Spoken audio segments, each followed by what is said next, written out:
Buenos días. Buenos días. Buenos días. Buen día a Gustavo, buen día a Freddy Sandoval, que están acompañándonos temprano, y a todos ustedes desde los estudios de la Super 7. Y bueno, un día triste para la República Dominicana. Estamos aún conmocionados, aún procesando la muerte violenta ayer del ministro de Medio Ambiente, Orlando Jorge Mera, en su despacho, en la sede del ministerio. Un amigo de infancia, como ustedes saben, 7 disparos le propinó, aparentemente una discusión que aún no se tienen detalles de los motivos por los cuales se produjo, se ha especulado cualquier cantidad de cosas. Creo que las autoridades han dejado correr demasiado tiempo para dar una versión mínimamente que indique las causas que provocaron esta discusión, pero lo cierto, lo que ha permitido ver una especulación desde las más sanas hasta las más perversas. Bueno, lo cierto es que este hecho se produjo en el día de ayer, cerca del mediodía, y a partir de ahí toda la atención nacional ha estado centrada en este hecho. El presidente de la República anoche acudió a la casa familiar, al apartamento en Naco donde residía Orlando y parte de su familia, y allí expresó el duelo de él y de su familia por la muerte de su amigo. Decía muy correctamente el presidente Abinader, amigo desde Loyola, y es verdad, eran compañeros de estudios en el Loyola, fueron sus respectivos padres dirigentes de muchos años en la política dominicana. Su padre de Luis sirvió como ministro de Finanzas, secretario de Finanzas cuando eso el gobierno del padre de Orlando. Dos familias amistadas de toda la vida prácticamente, de Santiago ambas. O sea que al presidente Abinader no solamente se despide de un colaborador de su gobierno, un compañero de partido, sino de un amigo de toda la vida. Evidentemente muy aconcojado el presidente y su esposa, que también le acompañaba en el día de ayer. Hoy se espera que ya comiencen a producirse las honras fúnebres en honor al ministro Jorge Mera. El presidente decretó ayer 3 días de duelo nacional, serán hoy, mañana y pasado, en los cuales la bandera deberá ondear a media asta, y donde también se dispuso que se les rindan honores militares a Orlando Jorge. Decía que en el día de hoy se espera ya que se dé a conocer los detalles de las honras fúnebres que le serán brindadas. Se entiende que a partir de hoy será expuesto en algún momento para que sus amigos, familiares, la gente que quiere o que le quería a él y a su familia vayan a expresarle a partir de las 2 de la tarde, a gracias don Luis. Puedo intervenir y decírmelo, no importaba.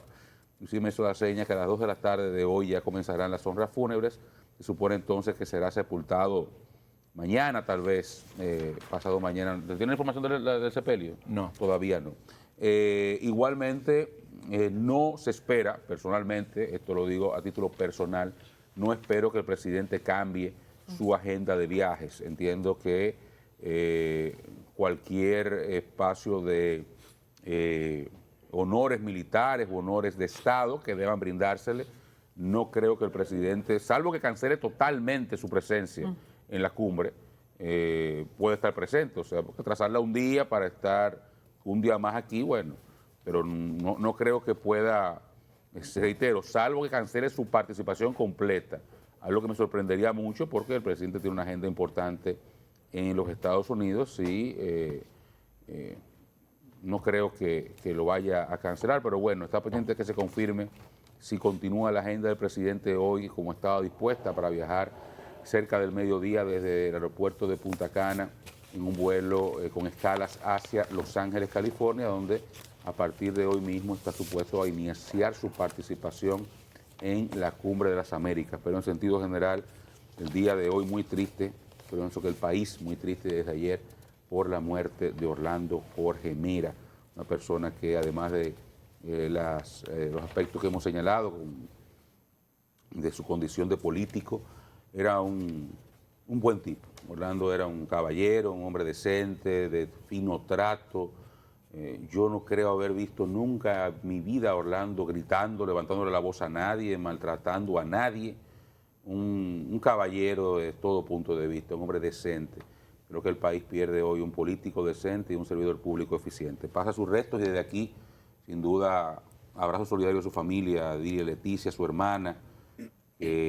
Tantas cosas han pasado juntos desde jovencitos.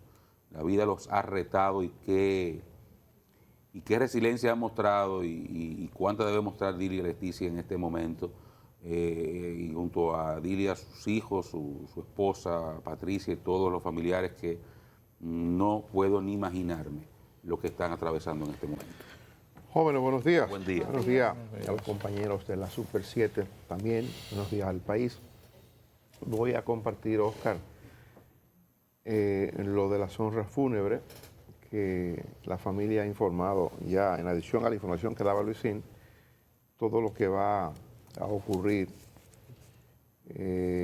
a partir de hoy. Ya se conoce del decreto del presidente de la República, en la que el presidente ha declarado 3 días de duelo nacional, 7, 8 y 9, bandera media hasta en los recintos militares, en las instituciones públicas, por la muerte del ministro de Medio Ambiente y Recursos Naturales, dirigente del Partido Revolucionario Moderno, delegado político del PRM ante la Junta Central Electoral, Orlando Jorge Mera. La nota que ha emitido la familia con las honras fúnebres dice que se le hará una misa de cuerpo presente en la capilla del Palacio Nacional a las 12:30 de la tarde. Tras la misa, sus restos serán llevados a la funeraria Blandino de la avenida Abraham Lincoln. Ahí serán expuestos al público a partir de las 2 de la tarde. Al día siguiente, es decir, mañana, el Partido Revolucionario Moderno, PRM, del cual fue presidente en funciones y delegado ante la Junta Central Electoral, le va a rendir un homenaje en su Casa Nacional. El acto está pautado para mañana a la 1 de la tarde. Cuando concluya el homenaje, el cuerpo de Jorge Mera será trasladado al cementerio Puerta del Cielo, donde se le dará sepultura. Ese es las honras fúnebres, es el protocolo que la familia ha establecido a seguir a partir de este lamentable acontecimiento. Me confirman que el presidente no suspendió su viaje, retrasó la salida. Saldrá a las 3 de la tarde en lugar del mediodía para estar presente en esas honras fúnebres, en esos actos en el Palacio Nacional para el ministro Jorge Mera.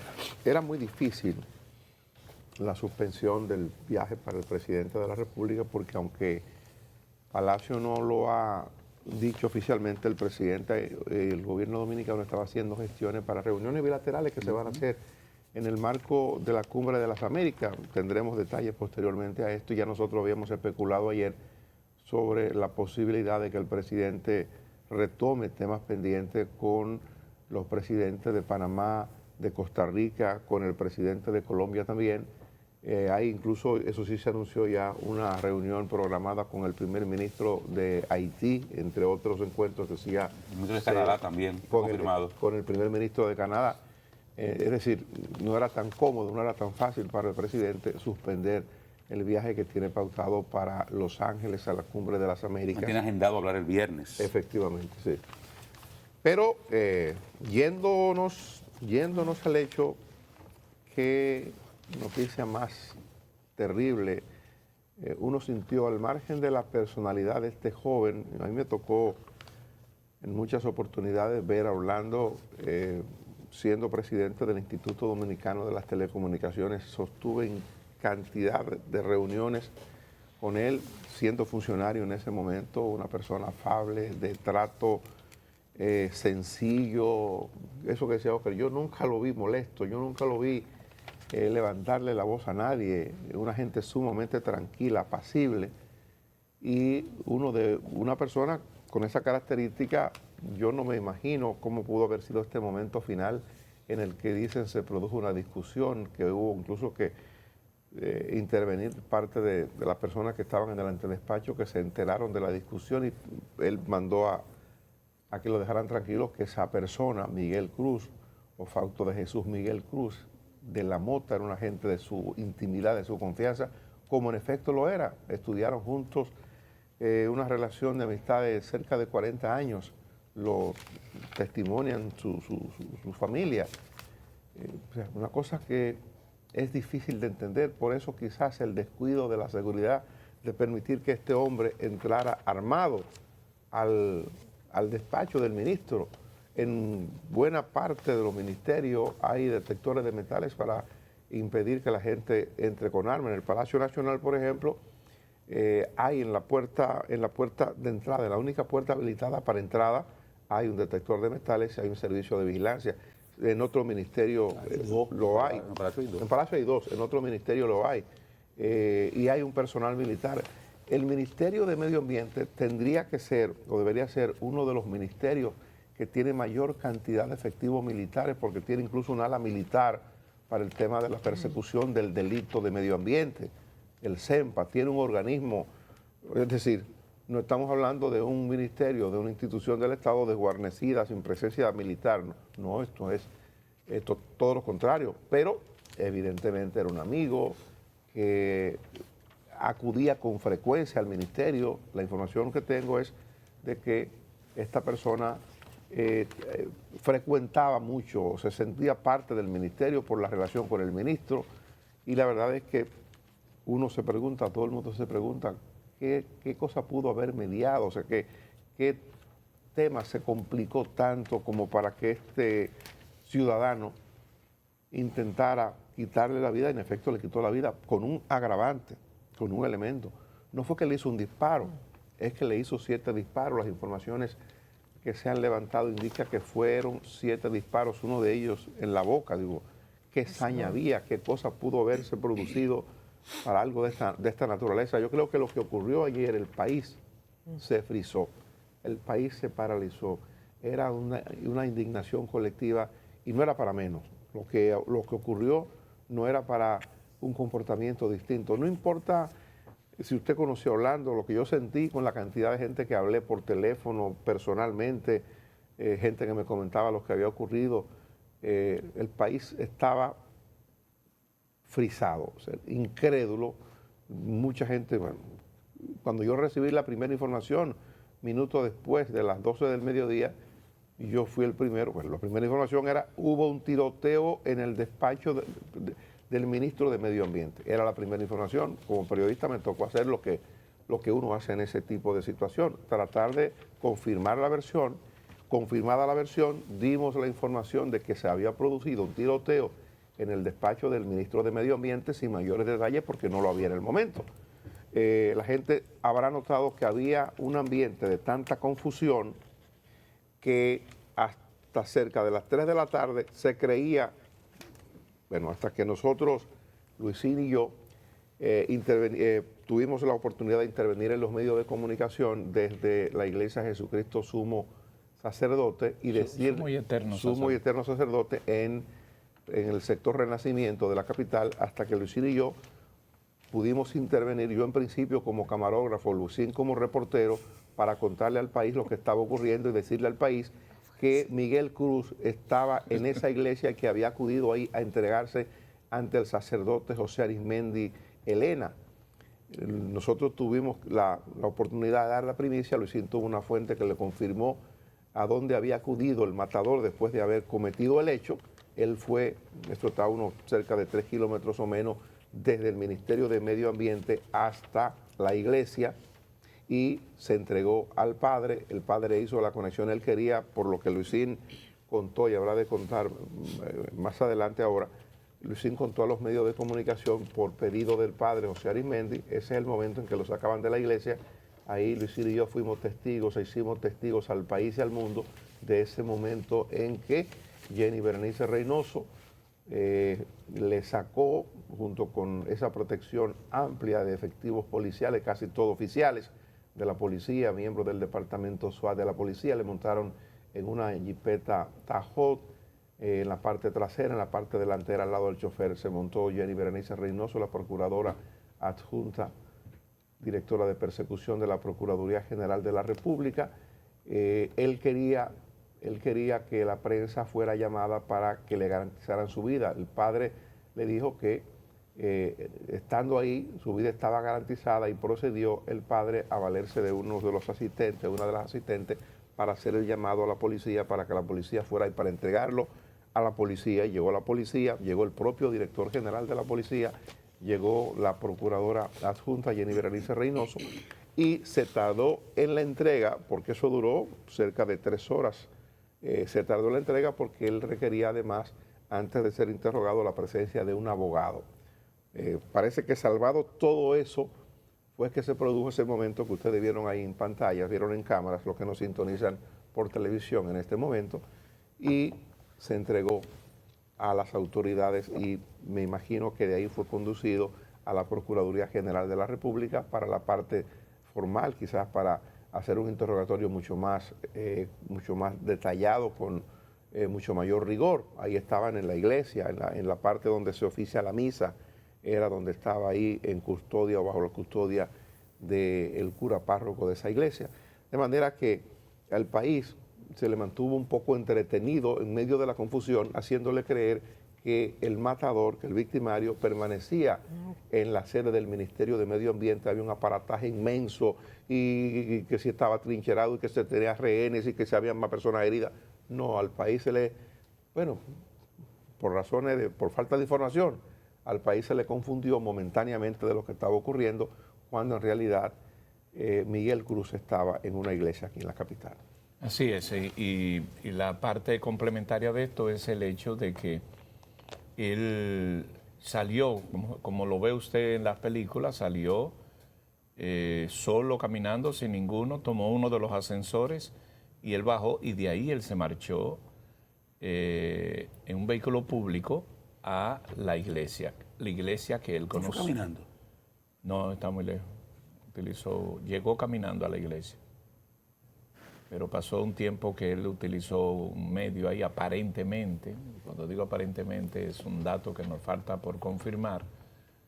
Pero el asunto es que, tal como señala Dani, él llegó y conocía la iglesia y fue directo a la oficina.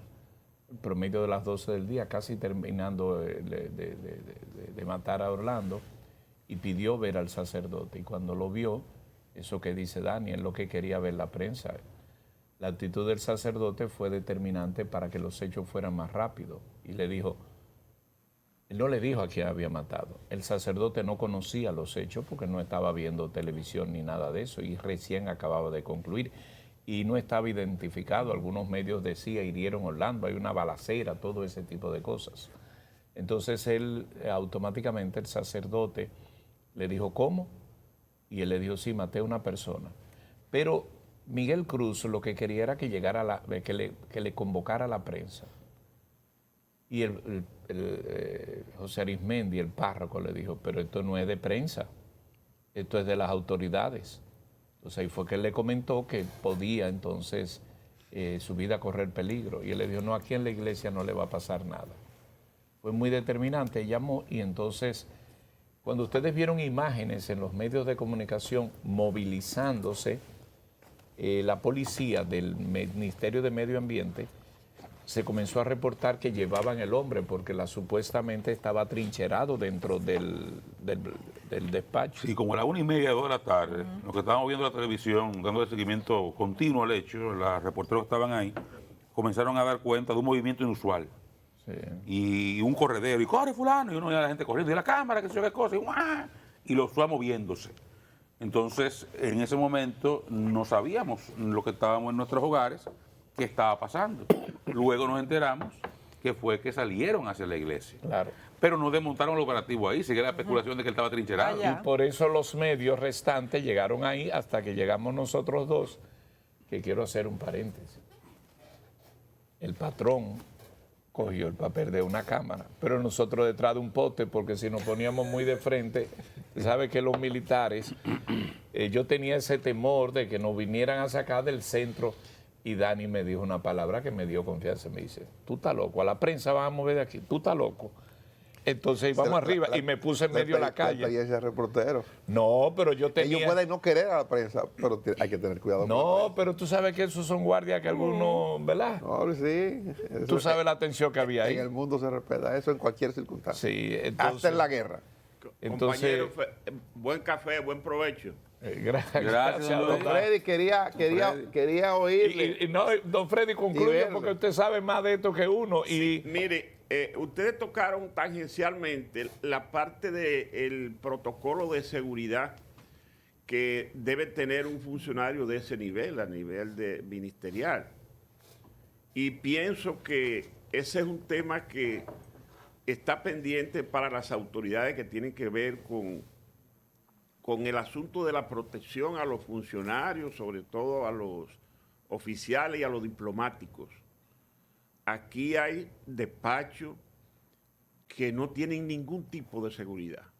Es más, que son prácticamente abiertos y tiene acceso desde los empleados ordinarios de la institución hasta la gente que va de visita. Y eso no puede seguir siendo así. Ya tenemos, con el caso que nos ocupa hoy, tenemos 2 de funcionarios a nivel importante, como fue el caso de Juan de los Santos y ahora. Pero no podemos esperar a que ocurra un tercer caso sin que haya un protocolo. La Policía Nacional tiene un departamento que se llama dignatarios, que es para darle protección a los diplomáticos. Pero eso se ha ido degradando. Y pienso que alguna institución, yo no sé si Interior y Policía o algún departamento del Ministerio de Defensa, debe retomar y ordenar la casa en ese sentido. No es posible que a esta altura del juego la sociedad dominicana tenga ese hueco, esa debilidad que se ha presentado. La gente dice que eran amigos de infancia, que esa persona no lo detenía nadie, que tenía luz verde donde él estuviera, pero aún así, yo pienso que por muy cercano que sea, una persona armada no debe entrar al despacho de ningún funcionario de cualquier nivel. Ojalá que esto se corrija y sea una tarea que se emprenda rápidamente y pueda modelarse. Creo, don Freddy, que el problema ha estado ahí, ¿no? En el tema de la confianza. La confianza, o sea, del amigo, el que llega a una institución aquí pública, sabe que a veces hasta para los empleados internos, a veces se le puede complicar ver al funcionario.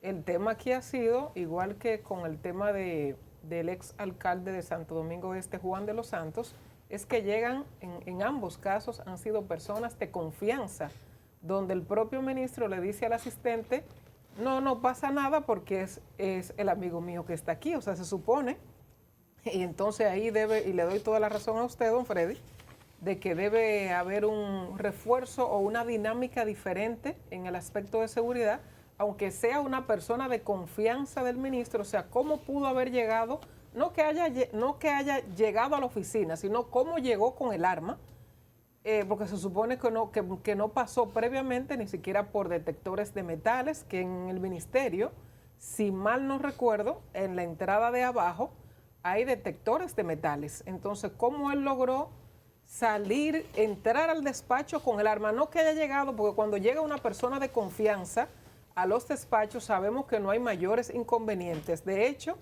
a veces violan las normas internas de los asistentes y de los encargados de seguridad, porque bueno, como es una persona de confianza, pues no hay mayor inconveniente. De hecho, a veces hasta pueden llamar la atención al asistente o al encargado de seguridad si esa persona se atreve a parar brevemente a esa persona que es de confianza de ese director o del ministro en este caso, lamentablemente, de don Orlando Jorge Mera. O sea, se ha hablado mucho de eso desde ayer, o sea, del fallo en la seguridad, pero hay que entender, o sea, que es un amigo en el que se supone, no va a entrar nunca con un arma de fuego a matar al casi hermano de toda la vida, pero sin duda que deben cambiar los protocolos internos de seguridad, aunque sea la madre o el padre de ese ministro que vaya a llegar a verle.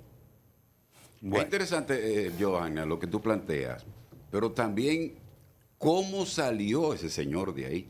Sí. O sea, si es inconveniente entrar armado a esa institución, que yo tengo el informe, que no solamente es un detector de metales que hay, sino que hay dos, porque ese edificio lo comparte el Ministerio de Medio Ambiente con el Ministerio de Turismo. Hay dos detectores de metales. Pero después del hecho, después de consumado, después que la seguridad oyó los disparos, ¿cómo salió ese señor de ahí? Esa es la gran pregunta que mucha gente hubo un caos generalizado. De hecho, el Listín Diario hace una crónica creo que bastante colorida sobre lo que pasó, cómo la gente salió, dejó efectos personales, dejó celulares, dejó todo, salió corriendo. Parece que en ese caos, en ese caos él aprovechó y salió. Él, ahí sí digo parecería que entró por el sótano y por eso pudo evadir los detectores de metales y salió por ahí mismo. Por el ascensor bajó al sótano y por ahí se escabulló, aprovechando la confusión, y salió antes de que cercaran las puertas, porque los primeros minutos la gente salió. Fue luego que la policía acercó, pero al principio la gente salió y solamente se puede especular. Creo que eventualmente, y ya se tarda, lo decía hace un momento, el Ministerio Público en ofrecer detalles. Ellos ofrecieron ayer una nota a la prensa, ya en la noche, en la cual básicamente narraban, era una crónica periodística lo que estaban diciendo, además de decir que lo van a acusar de asesinato, que es una categoría, la máxima categoría. Entiendo que ellos a partir de ahí tendrán algún tipo de indicativo de que hubo premeditación. Al menos una de las agravantes necesarias para calificar un hecho de asesinato. Pero fuera de ahí no ha habido una rueda de prensa en la cual se den detalles sobre motivos, sobre estos elementos que quedan todavía pendientes de aclarar, cómo salió del despacho, cómo llegó a la iglesia. Fíjense que Luis tiene la versión de que se fue en un carro público aparentemente, yo tenía la versión de que se fue caminando. Pero cómo llegó ahí, o sea, hay muchos huecos todavía en la narrativa, y además saber quién es esta persona, cuáles eran los vínculos, porque bueno, amigos de infancia está bien, pero cuáles son los vínculos que tienen en la actualidad para que esto se produjera en esos términos, qué elementos, quién es el tipo. La verdad es que hemos hablado mucho de quién es él, pero ¿quién es? ¿Empresario de dónde? ¿De qué? Hay gente que habla de que tuvo un momento en la seguridad del expresidente Mejía. Se le ha señalado que es hijo de un ex jefe militar de la Fuerza Aérea, una persona vinculada desde hace muchos años, Orlando, al PRD, que activaba políticamente. Se ha dicho que es empresario de armas. Una gente dice que le dicen Caranday, otro dicen el Curita. Que es una persona amigo de todos ellos, que está en los grupos de WhatsApp y todo ese tipo de cosas, que tienen unas peñas juntos, que es constructor, que es dueño de granceras. ¿Quién es el hombre? O sea, fuera del nombre y las fotos que han sido divulgadas con proliferación desde ayer, no tenemos información. Entonces yo espero en el transcurso de la mañana de hoy, el Ministerio Público cierre esa puerta, porque la falta de información le da espacio a Radio Bemba y a la perversidad y al morbo. Entonces, si el Ministerio Público, que es que está al cargo de las investigaciones, la señora Berenice cogió para allá temprano, ¿verdad? Había suficiente cámara, o sea que había que ir a hacer su trabajo. Y están empoderados del Ministerio Público desde ayer. Fue al Ministerio Público que ese caballero se entregó, aunque también estaba el jefe de la policía, pero el Ministerio Público es que está conduciendo las investigaciones. Tengo entendido, y fue como Luis me lo dijo ayer en una conversación entre él y yo, aparte, no ningún secreto, de que una de las razones por las cuales se estaba esperando su entrega era para la llegada de un abogado, o sea que se estaban incluso cuidando todos los aspectos del debido proceso, lo cual me parece muy bien. Entonces ya creo que desde ayer para acá debe haber elementos suficientes para dar una rueda de prensa e informarle al país detalles que llenen esos huecos que al día de hoy son materia de especulación y de morbo y que solamente los acalla una información oficial. Y yo creo que el Ministerio Público tiene la credibilidad para ofrecer detalles y que la gente crea y cesen un poco todas estas especulaciones que desde ayer están surgiendo. Ayer, de manera muy oportuna, el Palacio Nacional, la Presidencia de la República, en la persona de Homero Figueroa, que es el director de comunicación de la Presidencia de la República, dio a conocer la versión de Palacio. En el momento en que el Palacio dio la información, mucha gente dudó, por lo menos muchos periodistas con los que yo pude hablar dudaron de la aseveración que hacía Palacio cuando decía lo que había ocurrido, cuando afirmaba que el matador, que el victimario estaba bajo el control de la policía y del Ministerio Público, porque no se sabía hasta ese momento. Eso ocurrió casi concomitantemente con la información que estábamos divulgando nosotros para decir dónde estaba, y que estaba ya ciertamente en control de la autoridad, que estaba la policía ahí. No sabíamos en ese instante que Jenny Berenice Reynoso estaba dentro, lo supimos minutos después, pero la información muy certera y oportuna del gobierno, informando lo que había ocurrido y expresando la consternación del gobierno por el acontecimiento. Esta persona, Fausto de Jesús Miguel Cruz de la Mota, que es su nombre, ciertamente, como dice Oscar, hay versiones que hablan de él. Yo me interesé un poco por conocer algo más. Fue operado hace más o menos un año de corazón abierto. Tenía una relación con Orlando Jorge Mera desde Loyola, estudiaron juntos desde temprano.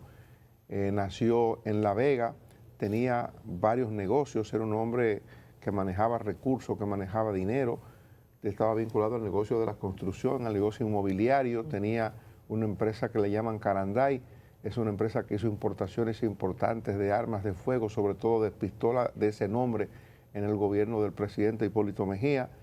Su padre, dicen, había sido piloto, o uno de los pilotos que le sirvió al expresidente Salvador Jorge Blanco. El nombre de padre es Fausto Miguel Cruz Ramírez.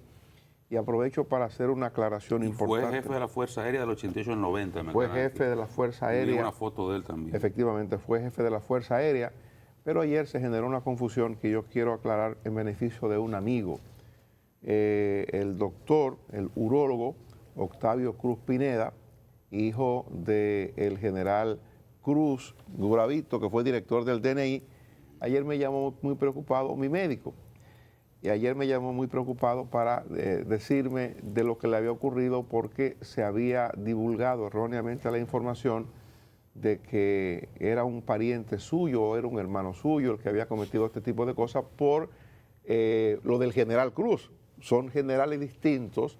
En el caso de Guravito, como le conocíamos al que fue director del DNI, que es el padre de Octavio Cruz Pineda, un médico famosísimo en el área de la urología, son casos distintos y personas distintas, nada que ver, ninguna familiaridad, pero él muy preocupado me llamó porque incluso en los centros médicos donde él presta servicio, le llamaron para decirle: doctor, lamentamos mucho esto, manténgase en bajo perfil, eso le pasa a cualquiera. Y él dice: pero ¿qué es lo que me ha pasado? A mí no me ha pasado nada. No por el caso, digo, no, yo no tengo nada que ver con eso y esa persona no tiene nada que ver conmigo en absoluto. Eso obviamente sí. A cualquiera le preocupa, usted tranquilo en su casa, bueno, o en su laboratorio, en su consultorio, le salen con estas cosas y me hablé con el doctor. De Ciudad Nueva, no es de La Vega. Exactamente, de Ciudad Nueva, y es un hombre muy conocido en el mundo médico, así que yo hago la aclaración, le prometí hacer esta aclaración, él muy preocupado, muy turbado por esto que había ocurrido, turbado por el acontecimiento, porque el doctor Cruz Pineda sí conoció a Orlando, sí tiene vínculo con esa familia, ¿no? Compañero. Sí, Freddy. Agradezco al reclamo que ha hecho un televidente de que se dé el itinerario de las honras fúnebres, desde qué hora y incluyendo el sepelio. Lo vamos a dar porque es de rigor, Freddy, pero dígale al televidente que conecte más temprano con nosotros, para que se informe. Ya a las 6 de la mañana se dio. Sí, sí. La No, información. y previamente, de hecho, le había dado don Gustavo. Desde, Repetirlo. Sí, lo vamos a repetir. Dile que no duerma tanto. Pero- Exacto, no más temprano. Sí, pero no, A aquí las está. 5 y algo lo di yo. Gustavo, Y- pero, y pero- dile pero que no. vamos a repetirlo. Aquí estamos. sí, aquí, de rigor, Gustavo, de por rigor. favor, aquí estamos para complacer se lo peticiones. decimos Así otra vez, va. no hay problema. No hay No hay que problema. repetirlo varias veces al día. Dice que habrá una misa de cuerpo presente al mediodía de hoy en el Palacio Nacional. A las 2 de la tarde estará en la funeraria Blandino. Para el que desee darle el último adiós, acuda.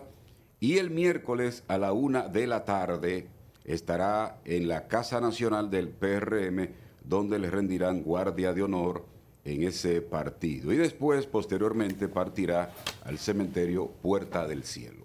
Bueno, ese es el protocolo que se va a seguir, esas son las honras fúnebres. Pues yo creo que el país deberá conocer, fuera de lo que ha hecho ya la presidencia de la República, el gobierno, es un caso ya que le corresponde al Ministerio Público, le corresponde a la policía, el Ministerio Público o la Policía Nacional habrán de dar a conocer las circunstancias en que esto se produce, dejarlo así, y comparto, Oscar, tu opinión sobre ese asunto.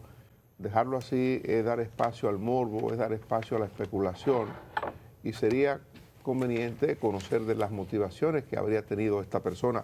Evidentemente que fue un momento de mucha turbación, quizás un experto en la conducta humana pudiera entender o pudiera tener mayores explicaciones sobre lo que pudo, sobre la actitud de esta persona, qué cosas pudo haber 7 hecho disparos. que este hombre incurriera en un crimen de esa naturaleza contra un amigo, con 7 disparos, no con uno, no con 2, 7 disparos. Es un hombre evidentemente que sabe de armas de fuego, tiene una armería, tiene experiencia en el manejo de armas, pero la verdad es que esto no deja de mantener a la gente impávida. La gente no, es algo como para no creerlo de entrada, como ocurrió cuando se dio la primera información sobre que habían matado al ministro. La de los disparos la dimos como que es algo raro, que en el despacho de un ministro se produzcan disparos, es un acontecimiento noticioso importante. Después, minutos después, la otra versión de que habían matado al ministro, incluso en un momento de confusión, que era que estaba herido y que eran heridas muy graves las que le habían provocado, pero posteriormente se confirmó la versión inicial, o la segunda versión que se conoció después de los disparos, era de que habían matado al ministro. Minutos después de la versión que decía que era herida nada más, se confirmó que ciertamente la muerte se había producido en el acto, y por eso ya se observaba la presencia de unidades del INASIP allí en el Ministerio de Medio Ambiente. Llegó el 911 rápidamente, pero parece que el asunto fue demasiado grave porque 7 disparos son 7 disparos. Bueno, ciertamente que, miren, las cuestiones siguen en curso. Ciertamente Oscar hacía unas observaciones de lo que es. Al amigo lo voy a llamar ahora, entonces, a una persona que va a participar con nosotros. El compañero Oscar hizo un par de observaciones, uno sigue escarbando y consiguiendo información. Ciertamente fue un vehículo, Oscar, que llegó en un vehículo aparentemente Chevrolet. Y él es... Estoy manejando, porque me dice que es un video de cuando él sale del sótano de Medio Ambiente. Así es. Yo no he visto ese video. Yo he visto los videos Sí, de cuando así él mismo. sale de su casa en la Torre Mediterránea Con una maleta. con una maleta Sí. a las 9:30 de la mañana. Pero no he visto el video de él saliendo de... Sí, yo vi el video. Y entonces él sale manejando. Sí. Porque ahí se ve la que es más grave, porque se ve corriendo, caminando por la confusión, se entiende más, pero manejando por los portones. Bueno, porque es que la confusión que había ahí era una cosa muy... Sí, muy, pero- muy Pero un extraordinaria. carro saliendo después de un tiroteo. ¿Y dónde está la seguridad de ese sitio? Pero es que, acuérdate que el sótano tiene un nivel que no es el nivel de donde llegó la gente arriba. Pues entra por la misma puerta. No, es por el lateral. Y el sótano tiene, eso tiene... Eso es una puerta lateral. Los parqueos del público están en el sótano, En están el abajo. sótano. Sí, pero Y la si puerta... era de confianza, lo iban a dejar parquear en el área reservada para medio ambiente. Muy bien, pero Sí. ¿dónde no es por el mismo portón de delante que se entra al sótano? No. Yo nunca bajo por ahí, no sé. No. Se entra por un sitio y se sale por otro. Sí. No, Claro, no es común difícil con de eso. explicar cómo es posible que saliera ahí como si nada, ¿verdad? De todos modos, Lucín hay un fallo. y yo tenemos una versión Esa no. No, está bien. Es una versión que por cuidado Exactamente. no vamos a entrar en detalle. Pero, Ahora. Exacto, pero aparentemente el matador tenía previsto un plan. Parece que había dejado un vehículo en un sitio para luego de cometer esto que tiene que ver con bajar con la maleta. Y que habría dejado un vehículo en un sitio que tenía varios días en ese sitio. Parece que había planificado. Bueno, si es así, entonces ya asesinato. Parecería que lo premeditación. había planificado. Parecería en principio. Pero, ¿iba a decir Johanna? No, eso, o sea, sin duda que hay un fallo en la seguridad. La maleta que él sale con una maleta de su edificio, maleta que por la forma en la que la levanta, cuando la va a entrar todo eso parecen cosas como absurdas, pero no, tienen importancia al final. La forma en la que la levanta, o sea, se ve muy liviana, o sea, como que no llevaba gran peso, porque si usted lleva una maleta pesada, hay que ver si llevaba el arma ahí y si no la portaba, ¿no?, encima. La agilidad con la que levanta la maleta es que la maleta no era una maleta pesada. De hecho, parecía como si estuviese vacía, como la forma en la que se ve en el video.